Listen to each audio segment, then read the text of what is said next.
नारी हिंसा अहिले समाजमा बढाएका छन्, तर नारी सम्मानित हो। नारी भनेको धरती हुन्, नारी भनेको आमा हुन्, नारी भनेको पृथ्वी हुन्, नारी भनेको सृष्टिकर्ता हुन्, नारी भनेको विभिन्न यज्ञ यज्ञादिमा शोभा बढाउने शक्ति हुन्, नारी भनेको मठ मन्दिरको शक्ति हुन्, नारी भनेको भित्र सजिएका भगवानको स्वरूप हुन्।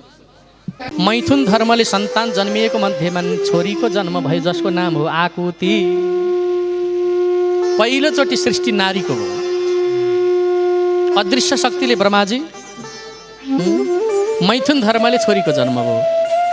जसका घरमा भाग्यले छोरो जन्मिन्छ भने आमा बाबा, सौभाग्यले छोरीको जन्म हुन्छ। त्यो घर भाग्यमानी हो। लक्ष्मीको आगमन भएको घरमा नारायणलाई बोलाइरहनु पर्दैन, आउनुहुन्छ। एउटा कुरो सुटुक्क भनिदिउँ,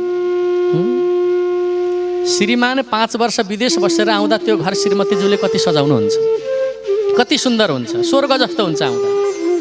अब 5 दिन श्रीमतीलाई माइत पठाइदिनु, श्रीमान 5 दिन घर एक्लै हुनुहुन्छ, अब माइतबाट आएर घर हेर्नु त लथलिङ्ग।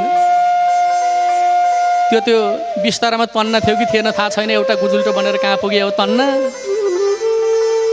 खोलबाट सिरक बाहिर निस्किया छ, खोल मात्र छ, एक मुख हातमा ओढ्ने जति। कुकर कता गुल्टिया हो, सिट्ठी कता पुग्या हो, रबर कहाँ हो थाहा छैन। अनि भगवान पनि त्यही हो। जसको घरमा झगडा हुन्छ, कलह हुन्छ भने भगवान त्यो घरमा आउनुहुन्न, सुख त कहिले आउँदै आउँदैन। त्यही भएर नारीको इज्जत गरौँ, नारीको सम्मान गरौँ, नारीको संरक्षण गरौँ। नारी भनेको पुरुषको धड्कन हो। हामी नारी विचार गर्ने भन्छौँ नि, धड्कन पुरुषको धड्कन हो।